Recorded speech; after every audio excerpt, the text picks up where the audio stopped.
김은석 의원입니다. 반갑습니다. 새백년 포럼은 대한민국의 새로운 시대 정신을 모색하고 춘천의 새로운 100년의 비전을 모색하기 위하여 시민의 참여와 집단지선의 힘을 모아야 한다는 데 뜻을 갖지 않는 시민들이 모여 발성한 비영리 민간단체입니다.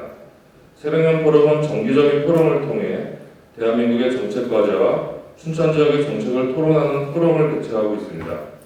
오늘 이 자리는 1년 앞으로 다가온 대통령 선거에 출마를 예정하고 있는 대선 주자들의 초청 강연을 통해 대선 주자들의 시대 정신을 탐색하고 토론하는 자리로 마련되었습니다. 오늘 첫 주자로 대한민국 완판남 최문순 강원도지사님을 모시게 되어 영광스럽게 생각합니다. 그럼 지금부터 첫 번째 새백년 포럼 대선 주자 초청 토론회를 여러분의 큰 박수로 시작하겠습니다.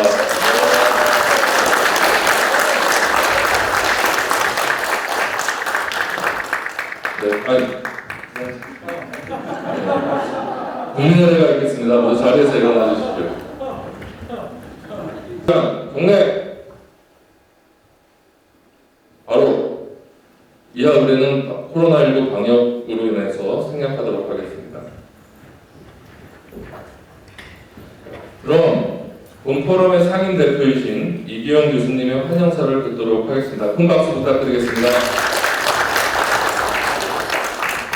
예, 환영합니다. 우리 사회자께서 말씀하셨던 것처럼 춘천의 미래 그리고 나아가 강원도의 100년을 꿈꾸는 사람들이 모여서 우리가 포럼을 만든 지 벌써 몇 달이 지나가고 있습니다. 그 첫 모임으로 그리고 첫 포럼으로서 그 시대적 변화의 한 축이라고 할 수 있는 디지털 대전환에 대해서 그린 뉴딜에 대해서 저희가 살펴본 바가 있었고, 그를 통해서 강원도도 역시 이 수소 에너지를 비롯한 에너지 전환에 있어서 앞장설 수 있는 그런 여건을 갖추고 있다는 것을 우리가 살펴보았습니다. 그리고 6월 18일에는 저희가 디지털 뉴딜이 우리 강원도에서는 또 어떻게 뿌리를 내릴 수 있겠는가 하는 걸 또 알아볼 예정입니다. 그러는 중에 또 우리 이 대선 주자들께서 나오시고, 그리고 강원도에서도 두 분이 대선의 뜻을 두고 계시기 때문에 그분들을 모시고 그럼 강원도의 미래를 과연 어떻게 함께 꾸려갈 수 있겠는가, 그리고 전체 그 국정의 틀 안에서 어떤 꿈을 가지고 계신지 그런 것을 들어보는 시간을 갖고자 합니다. 아까 소개해 드릴 때 완판남이라고 했었던 것, 그 중에서도 우리가 잘 기억하고 있는 것은 바로 감자를 매우 잘 파는 도지사. 그런데 감자를 판다는 게 가만히 생각해 보시면 우리 정말로 강원도다운 모습입니다.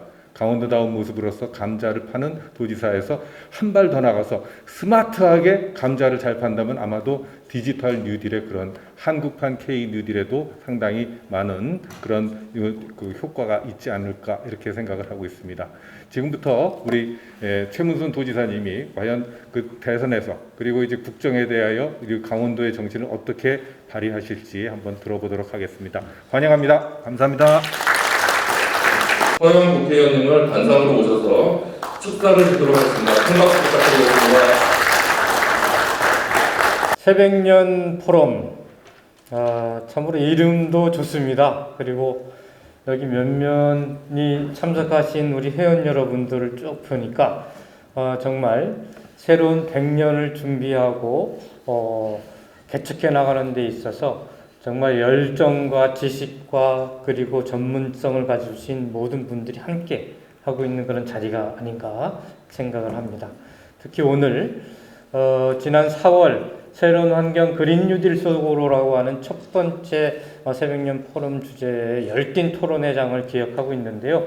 그 토론회장 이후에 향후에 이제 디지털 뉴딜 하겠지만은 그 중간중간에 대선 주자를 초청해서 또 대한민국 어디로 갈 것인가에 대한 주제를 가지고 대한민국의 미래를 먼저 생각하시는 우리 주자들과 함께 새로운 시대 정신과 과제에 대해서 이렇게 논의하는 자리를 또 새백년 포럼이 이 부분들이 이렇게 좀 초청 시리즈로 진행되는 것은 대한민국에서 처음인 걸로 알고 있습니다. 그리고 모든 대선 주자들이 새백년 포럼에 지금 예약을 다 해놓고 있는 걸로 알고 있습니다. 참으로 뜻깊고 그 다음에 정말 소중한 자리가 아닌가 이렇게 생각이 됩니다.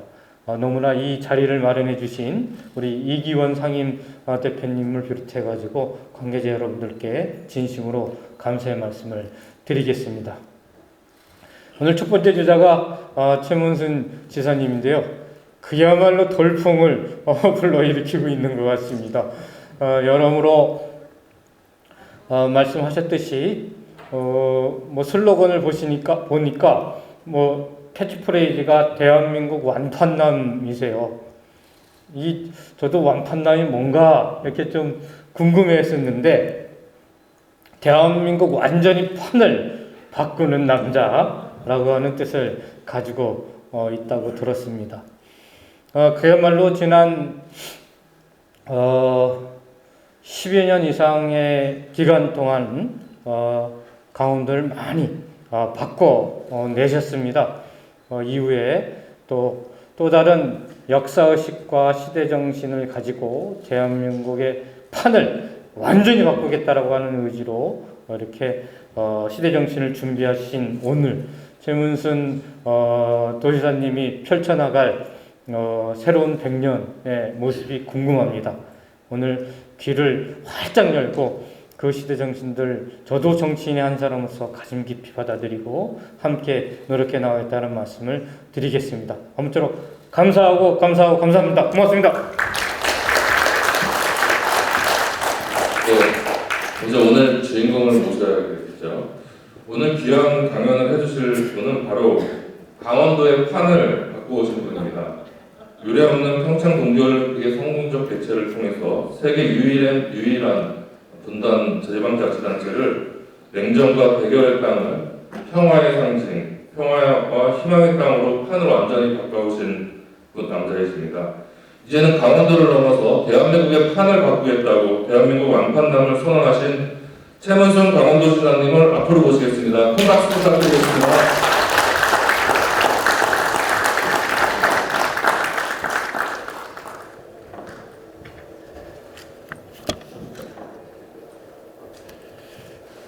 네, 자랑스러운 새백년 포럼 회원 동지 여러분 안녕하십니까? 반갑습니다.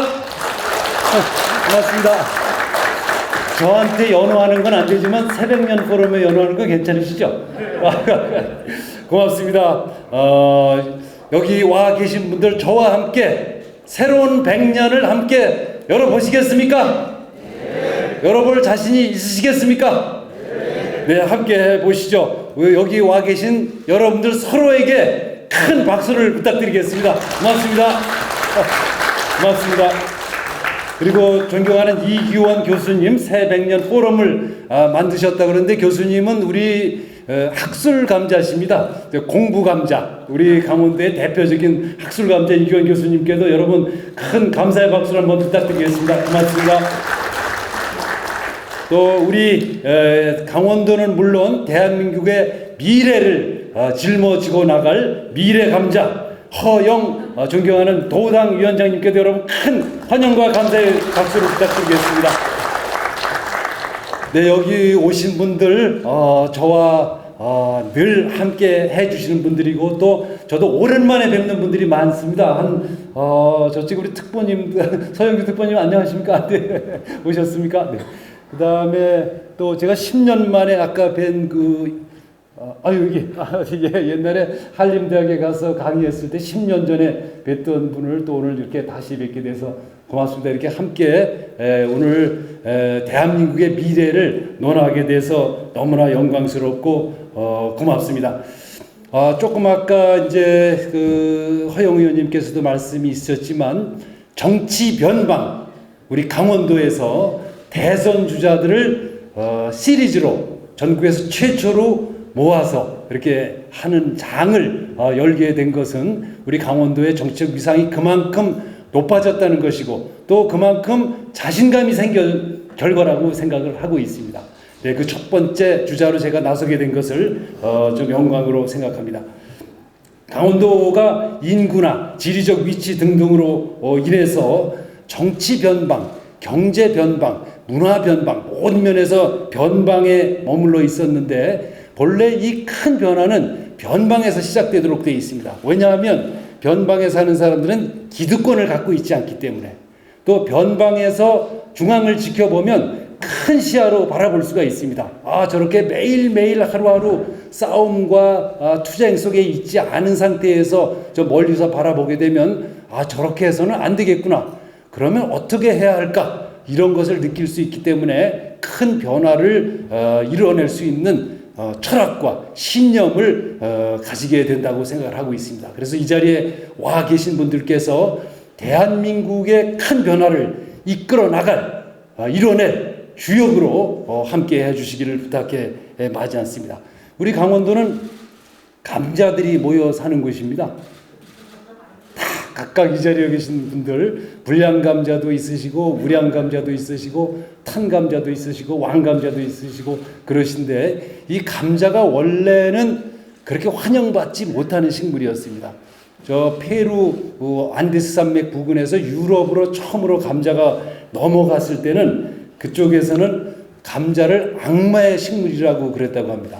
땅 속에 있으니까 음습한 곳에서 자란다고 해서 악마의 식물이라고도 부르고, 또 성경에 나오지 않는 식물이라고 해서 이렇게 천대했었다고 합니다. 그런데 이 감자가 유럽에 기근이 일어났을 때 유럽 사람들을 먹여 살리고, 또 런던 같은 곳에 많은 사람들이 모여들었을 때 그분들에게 식량을 제공해서 산업혁명, 그리고 명예혁명, 그러니까 경제혁명과 또 정치혁명을 일으키는 매개체가 됐습니다. 그래서 감자가 큰 변화를 일으키는 그런 식물이 됐습니다. 그래서 괴테는 감자는 신이 내린 축복이라고 했습니다. 신이 내린 가장 위대한 축복이라고 했습니다. 그래서 이 자리에 계신 분들께서 전국에 외쳐 주시기 바랍니다. 우리 신이 내린 축복을 한번 받아보실래요? 네. 고맙습니다. 네.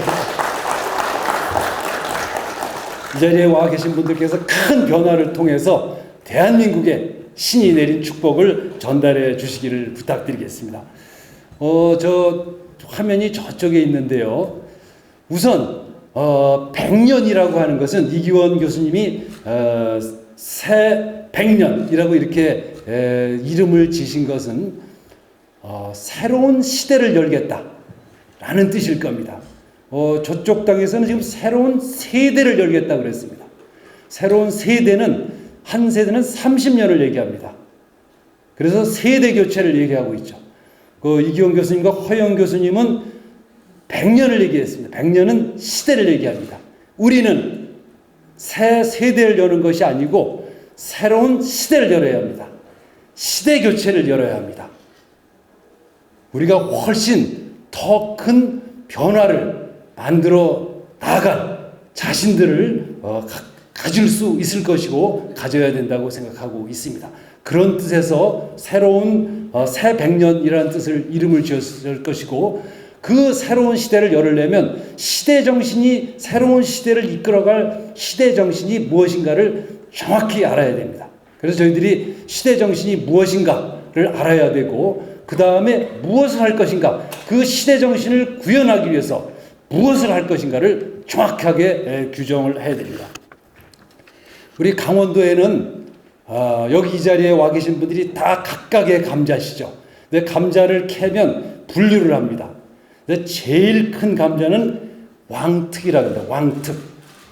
그보다 작은 감자는 왕왕이라고 합니다. 그보다 조금 더 작은 감자는 왕이라고 합니다. 그리고 그 밑으로 대중소 이렇게 분류합니다. 그리고 가장 작은 거, 쪄먹거나 삶아 먹지 못할 거, 그거는 파치라고 합니다. 여기 여성 우리 회원님들은 다 아시죠? 파치. 그리고 그 중에 썩은 감자도 있습니다. 그런데 이 각각의 감자들은 그것이 왕특이든 대중속은 썩은 감자든 조림이건 하나도 버리질 않습니다. 다 각각의 역할이 있습니다. 왕특은 포테이토 칩을 만들고요. 대중소는 쪄먹습니다. 그리고 파치는 조림을 해먹습니다. 썩은 감자는 감자떡을 해먹습니다. 하나도 버리지 않습니다. 각각 모두가 평등합니다. 그리고 이 사회에서 각각의 용도가 있습니다. 이것이 저는 이 감자의 특징이 시대정신이라고 생각하고 있습니다. 그리고 감자는 이 세계의 이 지구상에 가장 널리 퍼져 있는 식물입니다. 왜 이렇게 감자가 생명력이 강한가? 우리가 매일 먹는 쌀이나 콩 같은 거는 눈이 하나밖에 없어요. 한 방향으로. 눈이 하나밖에 없습니다. 이렇게 새싹을 심으면 한 방향으로 이렇게 싹이 올라오는데 한 방향으로만 나옵니다. 그런데 이 감자는 온몸이 싹입니다. 그래서 그 감자를 잘라서 심을 수가 있습니다. 그 온몸으로 싹을 냅니다. 한 방향으로 눈을 내는 게 아니고 온몸이 몸 전체가 눈입니다. 몸 전체가 씨앗입니다. 그래서 사방으로 방향을 가리지 않고 위로, 좌로, 우로, 상으로, 하로 사방으로 싹을 냅니다. 바로 이 사방으로 싹을 내서 그걸 잘라서 심어서 번식을 시키기 때문에 널리 퍼지는 겁니다. 어느 방향도 차별하지 않습니다. 바로 무차평등의 정신인데요. 어느 방향도 차별하지 않는다. 차별 없는 세상을 만든다. 이것이 감자가 전 세계로 퍼져나간, 전 세계 가장 널리 퍼진 이유이고, 그것이 저는 우리 사회가, 우리 대한민국이 가야 할 시대정신이라고 생각합니다. 여러분들 동의하십니까? 네. 그거를 좀 추상적인 용어로 표현하면 불공정, 저기 시대정신이 무엇인가? 불공정, 불평등, 빈부격차라고 생각합니다. 요즘 청년들이 민주당에 등을 돌려 있는데 그 등을 돌린 이유 중에 가장 큰 이유가 바로 저겁니다. 불공정한 세상을 바로잡아달라. 불평등한 세상을 바로잡아달라. 빈부격차를 해소해달라. 이게 바로 그분들의 요구가 되겠습니다. 우리가 할 일은 바로 저게 되겠습니다. 그 중에서도 저게 이제 가장 근본 원인은 빈부격차라고 생각합니다. 요즘에 저 빈부격차가 점점 심해지고 특히 코로나 때문에 저 빈부격차가 더 심해진 면이 있습니다. 그러다 보니까 여러 가지 사회 현상들이 일어나고 있는데요. 정치적으로 과거에 없던 극우, 극좌 같은 현상도 심해지고 있고, 과거에 없던 혐오, 증오 현상도 있고, 또 반페미니즘, 우리로서는 좀 받아들이기 힘든 반페미니즘 같은 현상도 드러나고 있고, 또 가짜뉴스 같은 것도 있어서 우리 사회의 공동체가 조금 흔들리는 거 아닌가, 이런 생각을 가질 정도로 저런 현상들이, 새로운 현상들이 나타나고 있습니다. 그러면 저런 빈부격차가 왜 생겼나? 첫 번째 이유는 아주 단순합니다. 빈부격차가 생긴 이유는 분배가 안 되기 때문입니다. 돈이 한 군데로 모이기만 하고 그것이 흩어지지 않기 때문입니다. 그 분배는 두 가지가 있는데, 하나는 1차 분배고 다른 하나는 2차 분배입니다. 1차 분배는 월급입니다. 노동소득, 임금소득이라고 하죠. 저를 포함해서 이 자리에 와 계신 분들 대부분이 1차 분배로 살아갑니다. 그리고 요즘에 재난소득 같은 거를 받는 것이 바로 2차 분배가 되겠습니다. 근데 1차 분배가 우리의 주수입원입니다. 여기 계신 분들의 주수입원이 되겠습니다. 그걸로 결혼도 하고, 집도 사고, 아기도 낳아서 키우고, 차도 사고, 우리 생활을 영위하는 것이 바로 저 1차 분배, 월급, 노동소득, 임금소득이 되겠습니다. 2차 분배는 요즘에 받고 있는 그런 것들이 매우 어려움을 겪었을 때 받는 복지, 정부로부터 받는 재난기본소득이, 재난지원금이 가장 대표적인 게 되겠습니다. 저 2차 분배가 되겠습니다. 근데 2차 분배는 액수가 얼마 안 됩니다. 대부분의 우리의 수입의 대부분은 바로 1차 분배 월급에서 나오게 되겠습니다. 그래서 앞으로 우리 정책의 포인트는 월급에 맞춰져야 됩니다. 복지에 맞춰져야 되는 것이 아니고 월급에 맞춰져야 됩니다. 월급이 적고 월급을 못 받는 사람이 많고 비정규직 같은 경우에 월급을 적게 받기 때문에 이런 빈부격차가 문제가 생기는 것입니다. 복지로는 빈부격차 문제가 해소되지 않습니다. 복지는 아무리 많이 줘도 많이 줄 수가 없고, 또 많이 주려면 세금을 걷어야 되기 때문에 복지를 많이 늘릴 수도 없고 빈부격차를 해소할 수 없다. 1차 분배, 월급, 노동소득, 임금소득에 국가 정책에 초점이 맞춰져야 된다고 생각을 합니다. 그런데 이것이 심해진 이유가 있습니다. 그전에도 물론 이런 일이 있었지만 이것이 가장 심하게 된 것은 IMF 이후에 신자유주의 때문이었습니다. 저는 이 신자유주의를 거대한 사기극이라고 얘기를 하고 있는데요. 신자유주의 이후에 우리나라를 운영하는 구조, 우리나라의 기업을 운영하는 구조가 바뀌었습니다. 어떻게 바뀌었느냐? 다 많이 들으시던 거죠. 승자독식, 무한경쟁, 주주자본주의, 국가의 역할 축소, 고용 축소, 비정규직의 확대, 외주화, 이런 것들이 폭발적으로 늘어났어요. 그전에는 지금 우리 젊은 청년들이 안전사고로 돌아가시는 분들이 많이 있었는데 그런 것들이 다 외주화된 곳에서 일어나는 확률이 높습니다. 그런 것들이 신자유주의 이후에 생긴 것들입니다.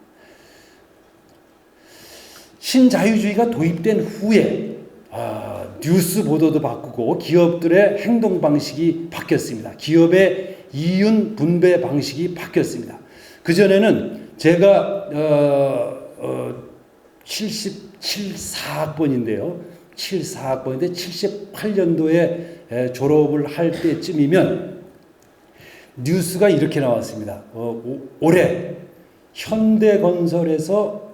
현대에서 신입사원을 10,000명을 뽑는다. 그러면 삼성에서 대한민국의 대표 기업이 삼성인데 현대보다 신입사원을 적게 뽑을 수 없다. 우리는 12,000명을 뽑겠다. 그렇게 발표를 했습니다. 그래서 서로 먼저 발표를 하지 않으려고 눈치 싸움을 했습니다. 고용 중심 국가였던 겁니다. 많은 사람을 고용하고 있느냐, 그것이 그 기업의 가치를 결정했었습니다. 근데 지금은 여러분들 뉴스 보시면 삼성전자의 1분기 영업이익이 예를 들어 14조 났다. 작년 동기보다 10% 늘었다. 이겁니다. 논리 구조가 바뀐 겁니다. 영업이익을 많이 내려면 인건비를 줄여야 됩니다. 인건비를 줄이려면 채용을 적게 해야 되고 가능하면 비정규직을 채용해야 됩니다. 기업의 입장에서는 가능하면 조금 이따 다시 말씀을 드리겠지만 사람을 많이 뽑을 건지 또 이윤을 많이 뽑을 건지 결정을 하게 됩니다. 아마 여기 이희안 회장님 늘 이제 기업을 운영하시니까 그 결정을 하시게 되는데요. 기업을 하시는 분들은 늘 이 중에서 어떤 선택을 할 것인가 이런 고민을 하게 되는데요. 그 논리가 그전에는 고용 중심에서 지금은 영업이익 중심으로 IMF 이후에 바뀌게 된 겁니다. 그러면 바로 요 표를 잘 봐주시기 바랍니다. 제가 어떤 기업을 운영하면 예를 들어 100억의 이익을 올해 냈습니다. 올해 100억을 벌었습니다. 저 100억을 분배를 합니다. 그러면 주주에게 25%를 줍니다. 그리고 직원에게 노동조합하고 협상해서 직원에게 25%를 줍니다. 신규 채용을 포함합니다. 그리고 신규 투자를 25%를 합니다. 그 미래에 어떤 일이 생길지 모르기 때문에 미래를 대비해서 25%를 저금을 해둡니다. 저렇게 4분의 1씩 정확하게 배분을 해두는 것이 대개 기업의 정상적인 의사결정입니다. 그런데 IMF 이후에 저것이 주주자본주의로 변경되면서 주주에게 50%를 배분하게 되는 겁니다. 그렇게 되면 직원에게 가는 월급, 그 다음에 신규 채용을 하게 되는 그 채용 비용이 줄어들게 되는 겁니다. 단순하게 저겁니다. 그래서 이게 무슨 지금 우리나라가 갖고 있는 구조가 대단히 복잡해서 바꾸지 못할 것이 아니라 기업들이 저렇게 행동할 수 있도록 국가의 정책과 기업의 정책과 보조금 제도와 법제도와 이렇게 결정하면 되는 겁니다. 기업의 사장님들은 저거를 주주한테 주는 것보다는 저 같은 경우에는 직원을 더 뽑고 또 채용을 늘리는 걸 더 좋아합니다. 그래야 더 기업 활동을 더 활발하게 할 수 있기 때문에 대부분의 사장님들은 저런 결정을 할 때 직원들을 늘리기를 좋아합니다. 그러나 그런 것들이 주주들이 그 사장의 인사권을 가지고 있습니다. 주주들이 사장의 인사권을 갖고 있기 때문에 저 배당을 주주들에게 많이 하다 보니까 직원들에게 가는 포션이 줄어들게 되는 것입니다. 저거를 바꿔야 됩니다. 그래서 어떻게 바꿀 것이냐? 고용중심 국가로 바꿔야 된다. 아까 말씀드린 기업의 이윤을 배분하는 방식을 고용중심으로 바꿔야 된다. 국가의 법제도와 정책, 예산, 금융 등을 고용 확대 중심으로 재편해야 된다. 그런데 이게 지금 굉장히 좀 어렵습니다. 이게 나라 전체의 구조가 바꿔야 되기 때문에 그래서 우선 강원도에서 임시로 하고 있는 제도가 바로 취직사회 책임제인데요. 기업에서 예를 들어서 솔레원의 이한 회장님이 한 명을 채용하겠다 이러시면 강원도와 시군에서 월급 100만 원을 감당해 드리는 우선 이건 임시 조치가 되겠습니다. 기업에서 자율적으로 아까 말씀드린 그런 배분 조치를 하기 전에 정부에서 먼저 이것을 해보자 이렇게 해서 취직을 하는 것은 저도 옛날에 그랬고요. 유정배 사장님도 그랬고 취직을 하는 것은 다 지금의 자기 책임으로 되어 있습니다. 그래서 청년들이 제일 듣기 싫어하는 뼈 때리는 질문이 2개 있죠. 취직했냐? 추석 때 하고 또 설날 때 가면 그래서 가기 싫어합니다. 또 언제 결혼할래? 이 2가지 뼈 때리는 질문들이죠. 하기 싫어서 하는 게 아닌데 근데 그건 네 책임이야. 그 2가지는 네 책임이야. 왜 못하고 있냐? 이거를 추궁하는 거죠. 근데 그렇게 해서는 안 된다고 생각합니다. 취직을 이 사회가 책임져야 된다. 그 청년이 취직하지 못하는 것은 이 사회의 구조가 잘못되어 있기 때문이지 그 청년이 무능하기 때문이나 열심히 한 이유가 아니라는 것입니다. 그래서 우선 이 사회 구조를 바꾸기 전에 우리 정부와 기업이 함께 힘을 합쳐서 이 취직을 책임져 보자 해서 취직사회 책임제를 강원도에서 하고 있는 것 같습니다. 그래서 정규직 1명을 채용하면 월급 100만 원을 지원하는 방식인데 저게 폭발적인 반응을 일으키고 있습니다. 지금 6월 3일 기준으로 15,616명이 지원을 했습니다. 강원도의 실업자 숫자가 25,000명에서 3만 명 정도 됩니다. 그러니까 반 넘는 실업자 반 이상이 저기에 지금 신청을 하게 된 것입니다. 여기 허소영 의원님하고 우리 도 의원님들 와 계신데 도의회에서 이것을 잘 토론하셔가지고 이 정책을 한번 실험적으로 해보자 했는데 저희들도 사실 자신이 없었습니다. 이게 이거 한번 했다가 효과가 없으면 어떡하나 그래서 큰일 나겠다 이런 겁도 많이 났었는데 이렇게 15,616명이 지원을 해서 지금 굉장히 좋은 성과가 나고 있다고 실무자들이 얘기하는 걸 들었습니다. 그런데 저기서 더 좀 고무적인 사항은 저 제도를 받아들이려면 저는 정규직이어야 됩니다. 근데 비정규직에서 정규직으로 전환하는 사례가 꽤 많이 있었습니다. 그래서 저 비정규직 문제도 저 정책 하나로 해결할 수 있겠다 하는 생각입니다. 지금 우리나라에 아주 엉터리 정책이 2가지가 있습니다. 하나는 일자리 정책이고요. 또 하나는 저출산 정책입니다. 아무런 효과도 없습니다. 매년 정부 예산 수십조, 수백조 틀어놓고 있는데 아무런 효과도 없는 걸 매년 그대로 하고 있습니다.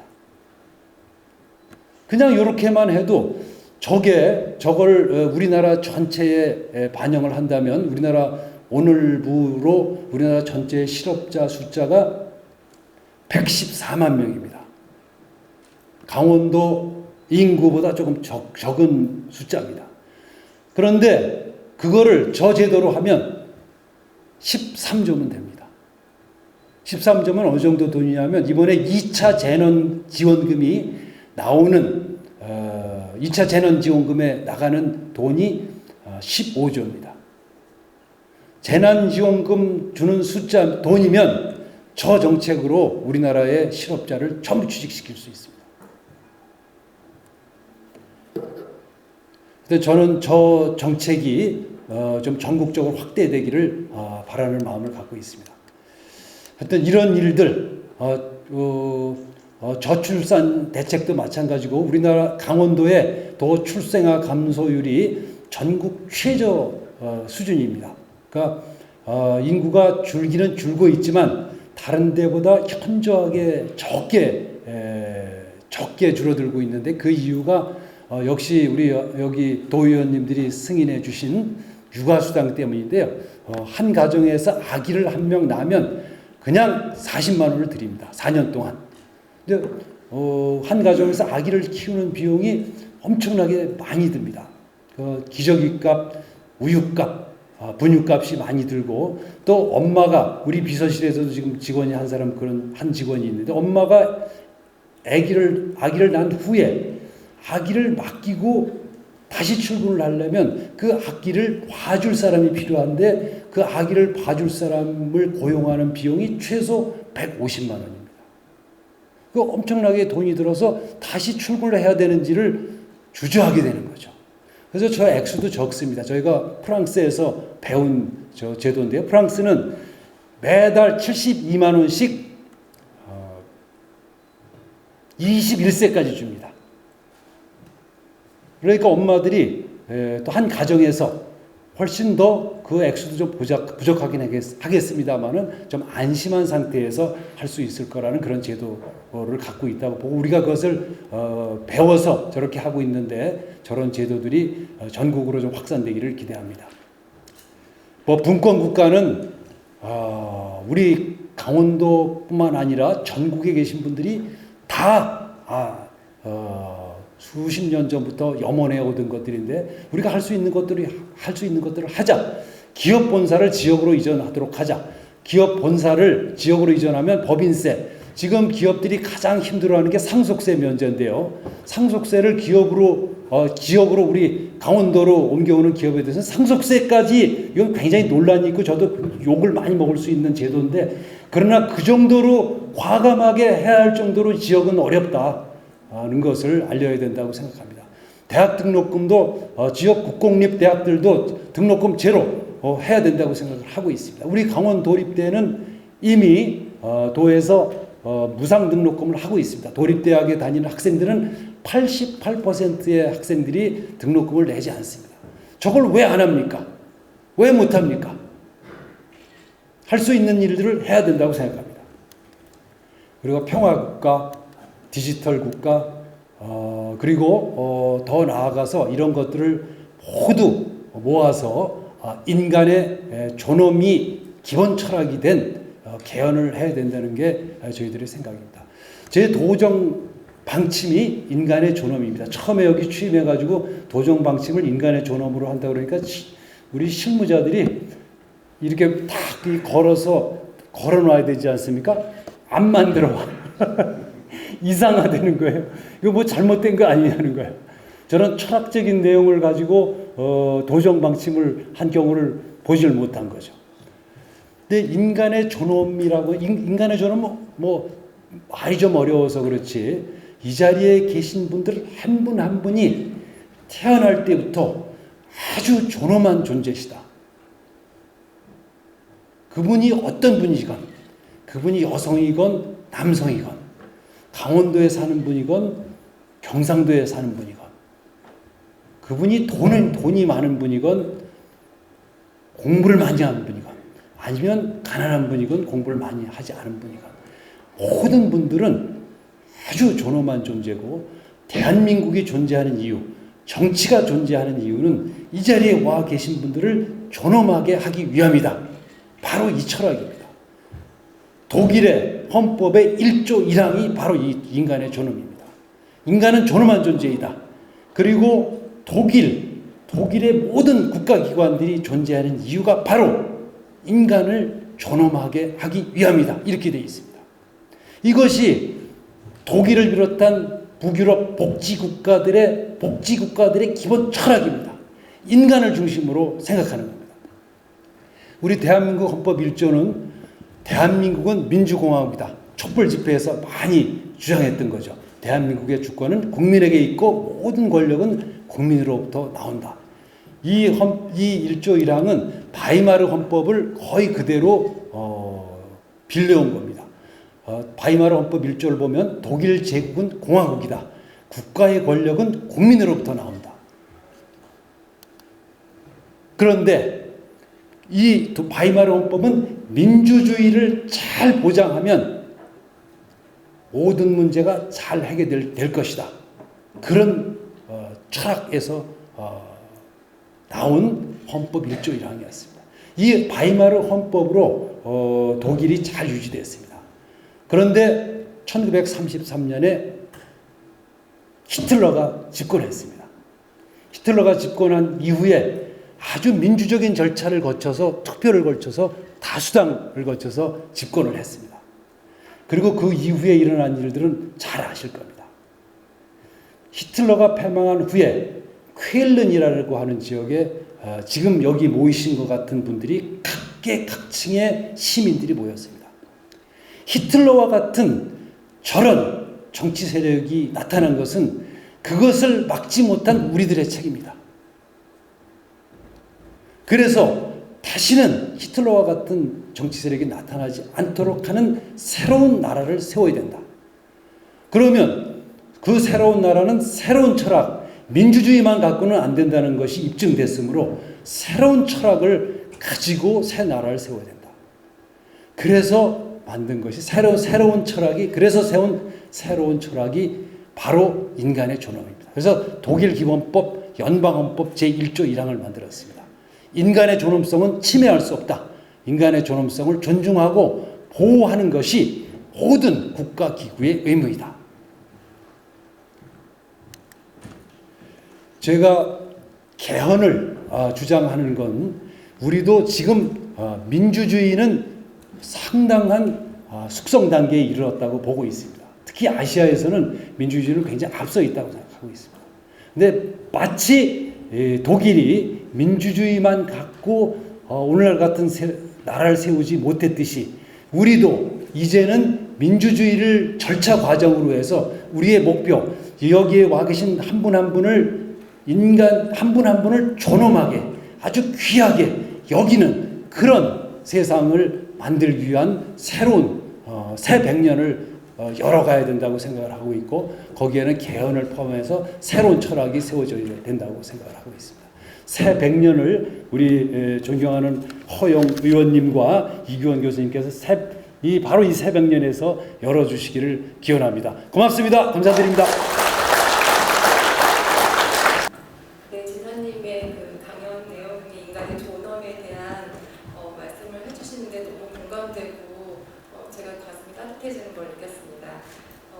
그거 연장선에서 국가가 국민들에게 최소한의 존엄을 지킬 수 있게 해주는 그 기본소득에 대해서 우리 최문순 도지사님께서는 어떤 생각을 갖고 계신지. 기본소득은 아까 말씀드린 듯이 복지 중에 하나가 되겠습니다. 그 자체로는 상당히 의미 있다고 보편적인 복지라는 생각을 널리 퍼뜨리게 한 굉장히 의미 있는 주제라고 생각을 하는데요.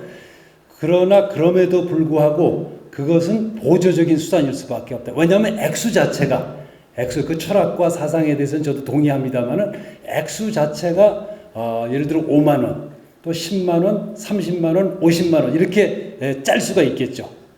근데 그것이 이제 빈부격차를 해소하는데 예를 들어 어떤 일자리를 찾고 있는 청년에게 당신 기본소득 으로 살래? 아니면 제가 아까 말씀드린 그런 정책으로 일자리를 가질래? 이제 이것을 물어본다면 저는 거의 일자리를 가지는 걸 선택한다고 생각을 하고 있습니다. 일자리라고 하는 것은 인간을 두 번째로 규정하는 자기 정체성입니다. 이 자리에 계신 분들 다 직업이 있으시죠. 자기 직업이 자기 정체성입니다. 그래서 자신이라는 이 귀한 존재, 다음으로 중요한 것이 이 직업입니다. 직업이라는 것은 거기에는 일종의 소명의식도 포함되어 있고 또 자기 정체성도 포함되어 있고 또 자기 자부심도 포함되어 있고 사회에 기여한다는 생각도 포함되어 있습니다.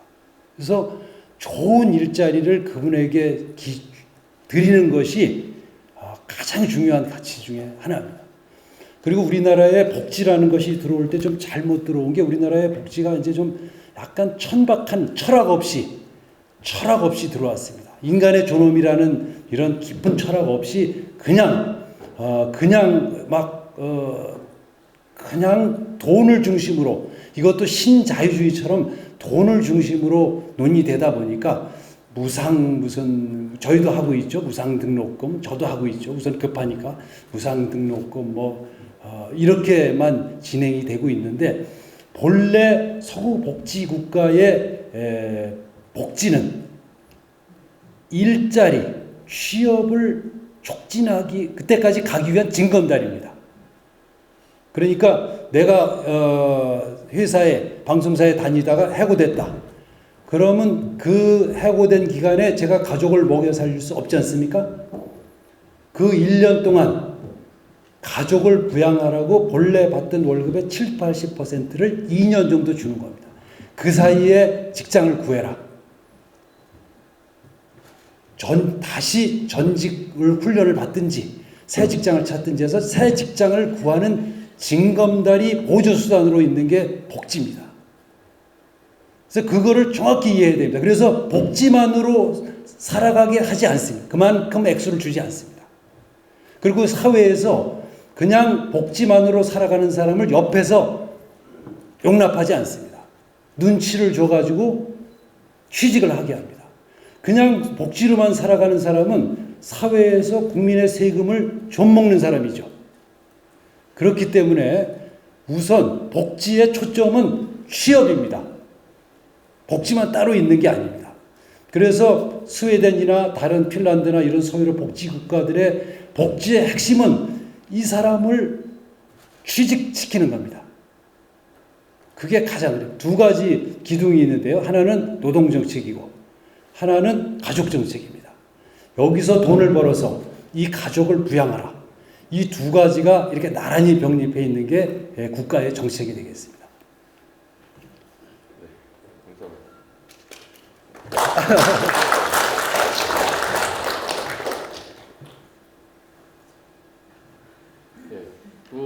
질문하실 분 저기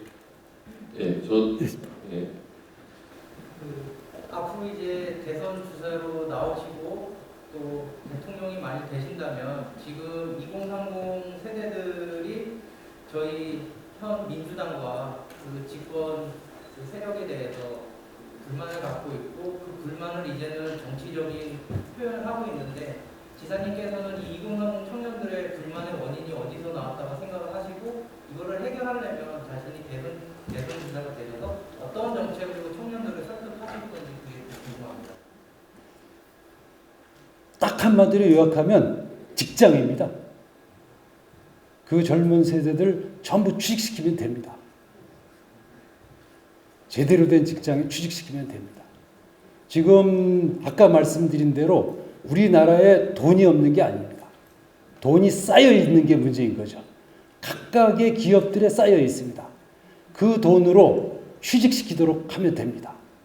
아주 단순합니다. 그런데 그 예를 들어 그 기업들이 그 돈을 쌓아놓고 있는 내가 사장이라면 그 돈을 쌓아 있는 것과 이 청년들을 취직시켜서 매출을 늘리고 수출을 늘리는 거를 선택하라면 저는 청년들을 고용합니다. 근데 그게 안 되는 이유가 그 사장의 의사결정에 영향을 결정적으로 인사권을 쥐고 있는 사람들이 주주들입니다.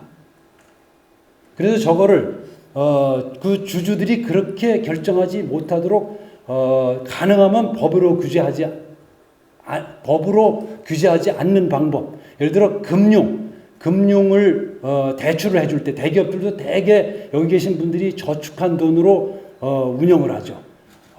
그때 차별을 둔다든지, 그다음에 보조금을 줄 때 차별을 준다든지, 또 여러 가지 제도들을 만들어서 그분들이 취직을 하는 것이 기업의 이익에 더 낮게 그런 제도를 만들었고, 그걸 이미 우리가 가지고 있었습니다. 오랜 기간 가지고 있었습니다. IMF 전에. 그렇게 되돌리면 된다고 생각합니다. 금방은 안 되지만 빠른 속도로, 가장 빠른 속도로 해서 그 젊은이들을 취직하도록 하면 되고, 급하게는 아까 말씀드린 대로 114만 명 정도는 13조 정도를 들이면 저런 아까 우리가 하고 있는 취직 사회 책임제 같은 걸로 빠른 속도로 취직을 시킬 수 있다고 생각하고 있습니다. 네, 어떻게 청년 관련한 정책인가요? 네, 오늘 또 청년들 짧게 질문. 네. 안녕하십니까. 그럼 당사자시군요. 네, 제가 지금 사회복지사업은 황현우라고 합니다. 네네. 일단 지사님께서 지난번에 공약하셨을 때 사회복지사만 15만 원 올려주신다 하셔서 지금 잘 받고 있고요. 이 점 좀 감사드리고요. 제가 묻고 싶은 건 현재 제가 얼마 전에 춘천사람들이라는 신문에다가 글을 했었어요. 네. 여기 이제 청년들이 고용 안정에 대해서 상당히 불안해하고 있거든요. 이 불안해하는 이유가 일단 제가 예를 들게요. 제가 처음에 입사할 때 1년 비정규직에 그 이후에 이제 정규직 전환으로 했었거든요. 근데 그런 제도를 제대로 실시하는 데가 있는 반면에 1년만 하고 바로 그냥 인사평가도 없이 그냥 자르는 회사들이 있대요. 그래서 그런 부분에 대해서 해결책은 있으신지 여쭤보고 싶습니다. 네. 그렇습니다. 이제 청년들이 이제 1년 단위로 계약을 하는 그런 분들이 많이 있어서 저희들이, 그런데 사장님들은 사실은 어떤 한 청년을 뽑아서 이 청년이 계속 그 회사에 있어 주길 원합니다. 그래야 그 청년이 숙련도가 높아지는 거죠. 그래서 저는 이 말을 좀 싫어, 생산성이 높아진다 그런 생산성, 사람에게다가 생산성이라는 표현을 쓰는 걸 저는 아주 싫어하는데, 그래도 표현을 하자면 그 청년이 들어와서 2년, 3년, 4년, 5년, 6년 있어줘야 그 회사에서를 파악하게 되고 그 회사가 성장하게 되는 거죠. 그러니까 매년 사람이 바뀌면 회사 운영을 잘 할 수가 없습니다. 그래서 저희들이 그것에 대응하기 위해서 만든 제도가 안심공제라는 제도인데요. 이것도 유럽에서 배운 겁니다. 안심공제는 어떤 거냐 하면, 내가 지금 회사에, 솔레원이라는 회사에 다니고 있으면 내가 15만 원을 매달 내면 이한 사장님이 15만 원을 내줍니다. 그럼 도에서 20만 원을 내줍니다. 그러면 50만 원이죠. 50만 원을 매년 이렇게 부어줍니다. 그게 이제 유럽에 있는 제도인데요. 그렇게 하다가 50만 원을 매년, 그래서 우리가 일자리 도에 있는 정책은 일자리 안심공제라는 제도로 되어 있습니다. 근데 그걸 매년 부었다가 두 가지 경우에 쓸 수 있습니다. 해고가 되었거나 또는 65세 이상이 됐을 때.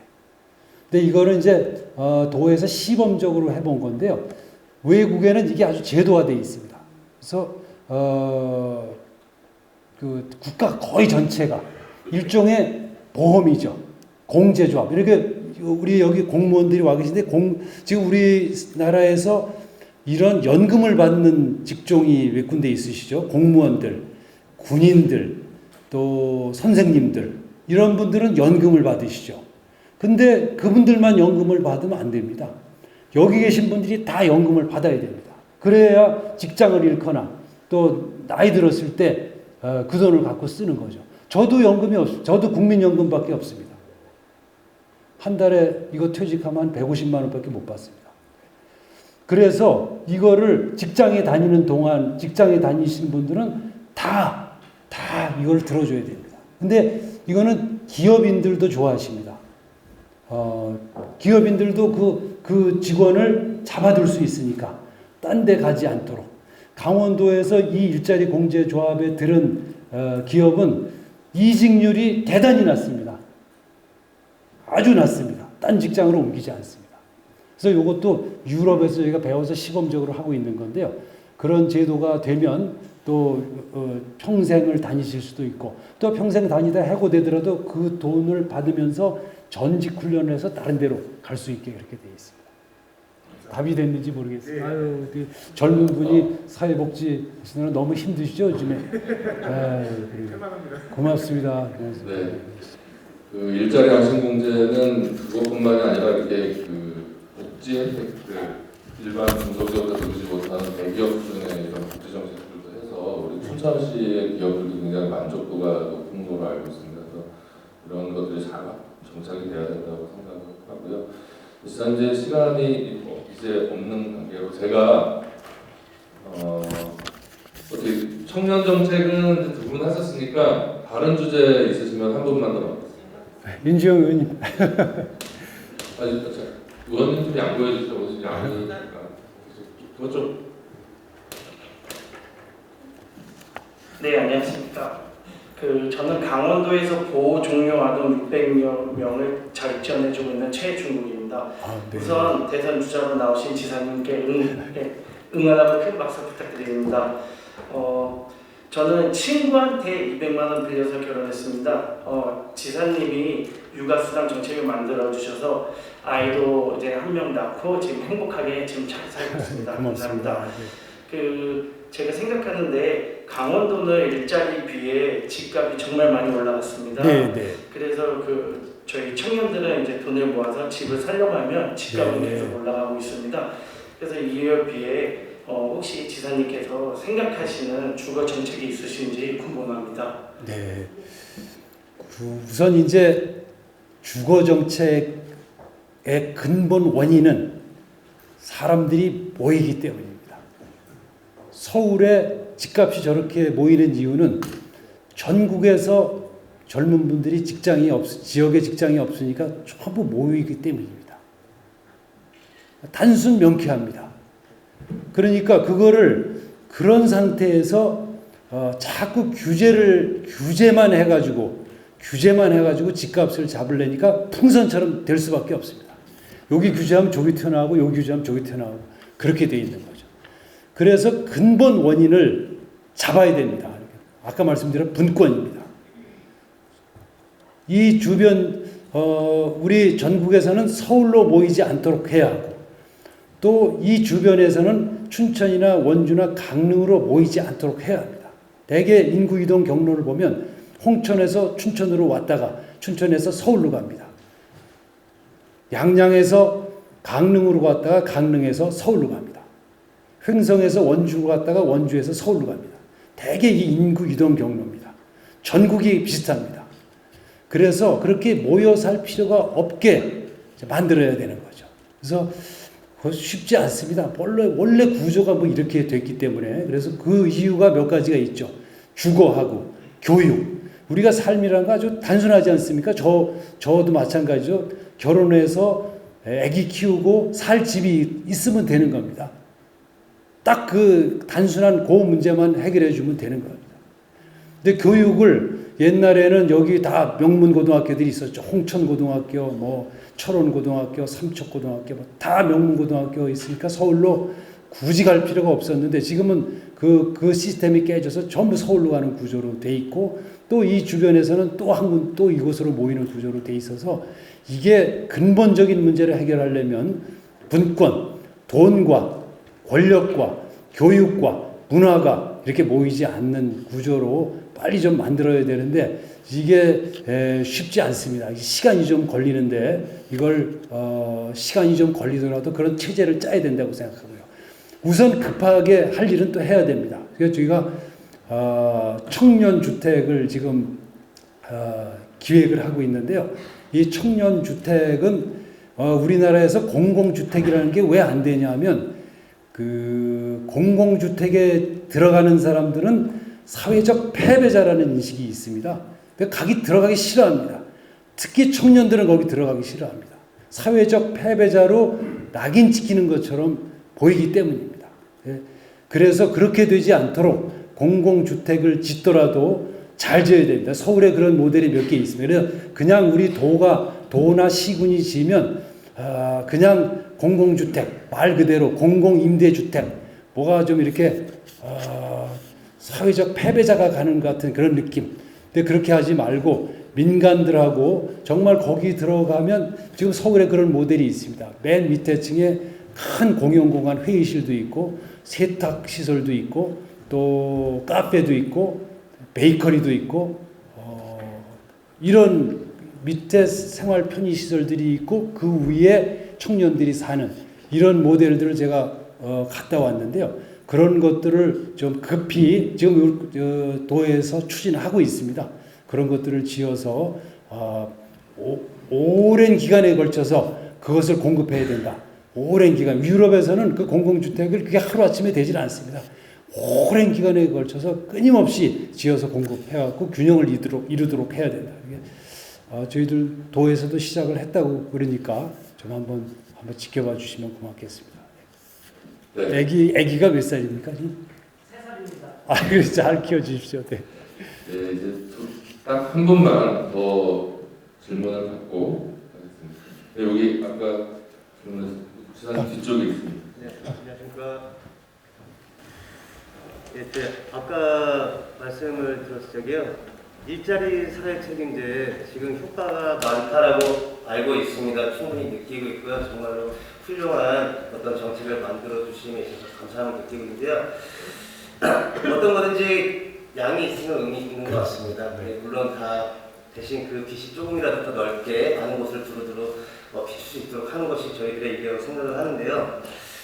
지금 아까부터 말씀하시는 거나 이런 거를 계속 들으면요. 사실은 그게 기업과 사회에 잘 맞추어져 있다는 느낌을 지울 수가 없습니다. 사실은 우리 시장경제의 기반을 갖추고 또는 굉장히 기여도를 끼치고 계시는 분들이 소상공인들 또는 그 외에 관련된 여러 종사자분들이라고 해도 좀 과언이 아니라고 생각을 하는데요. 사실은 그래서 여기에서 되게 모순이 발생하는 점을 좀 찾을 수가 있어요. 청년들 같은 경우에는 아르바이트를 하던 일자리 같던 소상공인들에 대한 일자리는 내 진로와 방향성에 있어서 도움이 안 된다는 인식이 많아지고 거기에 따른 기피 현상이 오게 되고 그리고 이런 제도나 정책이 기반이 되어지는 것들은 내가 가야 될 곳이기 때문에 몰리는 현상이 있기도 하고 그러므로 인해서 그 소상공인분들에 대해서 일은 못 찾게 되고 필요로 하지만 거기에 대한 정책에 대한 지원 애품이 구하지 못하고 여러 가지 좀 모순이 발생하는 것도 있다고 생각하는데요. 명확한 거는 차이와 차별은 있다라고 생각을 합니다. 그런 차이와 차별의 벽을 조금이라도 좁힐 수 있으려면은 거기에 대한 이해와 또는 견해가 어떤 식으로 도출이 돼야 되는지 궁금합니다. 아주 중요한 질문을 주셨는데요. 작년에 지금 말씀하신 최저임금 문제가 최저임금을 높이는 것은 굉장히 좋을 것 같은데 왜 저렇게 난리들 치고 그런가? 지금 말씀하신 지금 사회 책임제를 하는 거하고 소상공인들과의 관계는 어떻게 되나? 이런 문제, 왜 최저임금을 높여야 된다는 것은 얼핏 들으면 굉장히 좋은 일이죠. 최저임금은 높여야 됩니다. 그러면 소상공인들은 당장 어려움을 겪습니다. 자기가 당신들께서 채용하고 계신 분들에게 월급을 더 줘야 되니까 해고를 하게 되죠. 그래서 무슨 일이든 정책을 세울 때는 종합적이고 입체적으로 세워야 됩니다. 저희들 도에서도 똑같은 일이 발생했습니다. 그래서 저희들은 소상공인들은 소상공인대로 지금 코로나 때문에 어려워 죽겠는데 거기다 최저임금을 또 높이면 오히려 해고가 일어나게 되는 이런 문제가 생기는 거죠. 그래서 저희들이 소상공인들의 어려움도 같이 해결해 드려야 된다. 그래서 소상공인들께서 제일 어려워하시는 아까 사람을 채용할 때 이제 100만 원을 보조해 드리는 것도 기업들뿐만 아니라 소상공인들도 그 정책을 같이 쓰실 수 있도록 한 겁니다. 그러니까 그것과 함께 사회보험료라고 있습니다. 이제 소상공인들께서 그 사람을 한번 채용하면 거기에 사회보험을 들어드려야 됩니다. 고용보험, 의료보험 이런 걸 들어드려야 되는데 그게 한 9만 원쯤 됩니다. 근데 그거를 들어드리는 겁니다. 최저임금을 올리는 대신 우리 도에서 시군에서 사회보험료를 지원해 드리는 겁니다. 그러면 그 소상공인은 손해가 없습니다. 그리고 아까 그러니까 저희는 이제 완전 고용 3종 세트라고 하는데요. 이게 하나하나 단편적이고 파편적인 정책을 쓰게 되면 제가 오늘 시간이 길지 않기 때문에 그냥 토막토막 말씀을 드렸는데 저희가 갖고 있는 정책은 세트로 되어 있습니다. 그래서 완전 고용 3종 세트라고 그러는데 보험, 그다음에 월급 지원,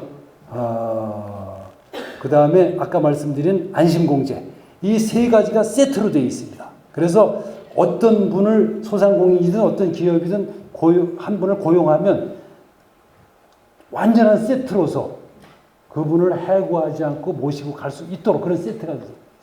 금융 지원까지 되어 있습니다. 근데 지금 이제 우리나라에서 뭐 의사결정을 할 때 보면 그걸 입체적이고 종합적으로 보지 않고 어느 날 갑자기 최저임금만 쑥 올려놓고 막 갈등으로 들어가게 되는 거죠. 이제 그런 것들을 좀 종합적으로이고 체계적으로 접근하는 시스템이 마련돼야 된다고 생각하고 있습니다. 네, 사장님 이제 정리해야 될 시간이 다가왔습니다.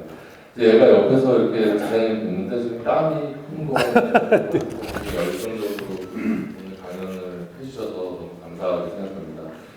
오늘 그 말씀해주신 것처럼 이제 강원도를 넘어서 대한민국의 판을 확 바꿀 수 있는 비전과 이런 강원도를 우리 바꿨듯이 대한민국을 행복하게 만들어주실 것이라고 생각하면서요. 여러분들 오늘 뭐 여러 가지 제약 때문에 큰 애정 표현을 많이 못 하셨을 텐데요. 손에 큰 좀 힘을 주어서 큰 박수로 성우 시간을 감사합니다. 감사합니다.